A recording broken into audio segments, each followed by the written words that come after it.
तो आज हम बात करने वाले हैं जो ऑल इंडिया कोटा का सेकंड राउंड का अलॉटमेंट आया है 4/10/2025 का, इसके बारे में। तो देखिए, सीटें बहुत कम बची थी, तो ये जो अलॉटमेंट है ये आज आया है 4 तारीख को। ऑल इंडिया कोटा का सेकंड राउंड का है। स्टेट कोटा 85% की अभी चॉइस फिलिंग चल रही है।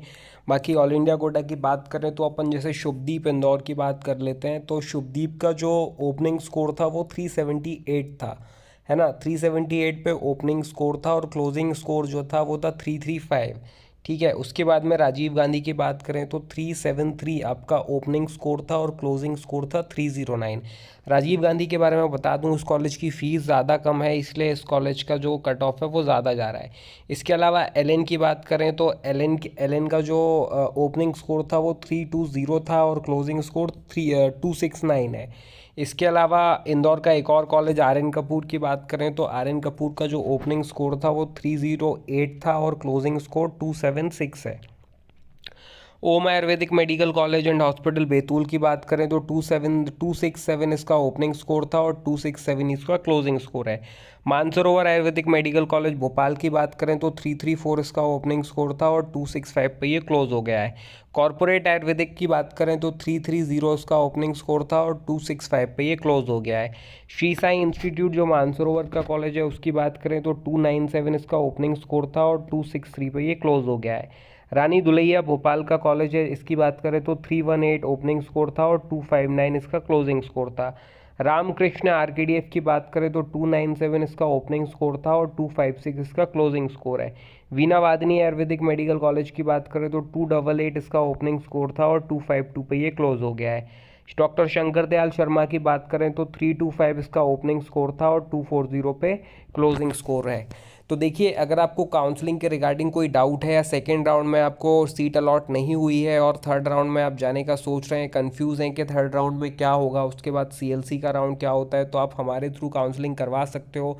हम कोशिश करेंगे कि आपकी जो एडमिशन है वो जेन्युइन फ़ीस पे, कम से कम जो एएफआरसी की फ़ीस मैंने पिछली वीडियो में बताई थी उस फीस पे आपका एडमिशन हो। तो आप इन नंबरों पर कॉन्टैक्ट कर सकते हैं। राधा रमन की बात करें तो राधा रमन का जो ओपनिंग स्कोर था वो 288 था और क्लोजिंग स्कोर 238 था। सरदार अजीत सिंह जो सैम का कॉलेज है उसकी बात करें तो 353 इसका ओपनिंग स्कोर था और 237 पे ये क्लोज हो गया है। आईएएस की बात करें तो 272 इसका ओपनिंग स्कोर था और 236 पे ये क्लोज हो गया है।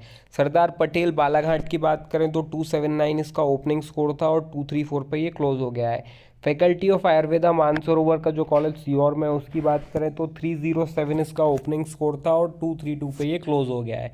Sam college of Ayurvedic sciences and hospital की बात करें तो 242 इसका ओपनिंग स्कोर था और 231 पे ये क्लोज हो गया है।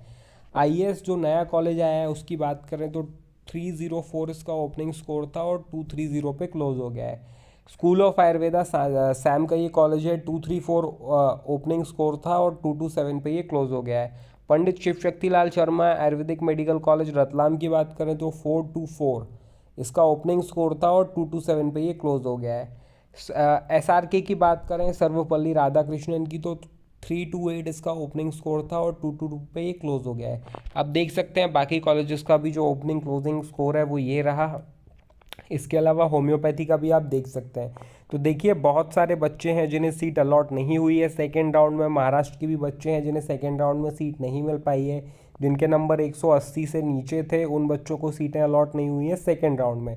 तो ऐसे बच्चे हमसे कांटेक्ट कर सकते हैं जिनको सेकेंड राउंड में सीट नहीं अलॉट हुई है, क्योंकि थर्ड राउंड में बहुत मुश्किल हो जाता है और फीस वगैरह भी कॉलेज बढ़ा देते हैं। तो अगर आपको सीट चाहिए तो आप हमारे थ्रू काउंसलिंग करवाओगे तो हम आपका जो बेस्ट पॉसिबल एडमिशन है और बेस्ट पॉसिबल फीस पे जो आपका एडमिशन जहाँ पे हो सकता है वहाँ पे करके देंगे।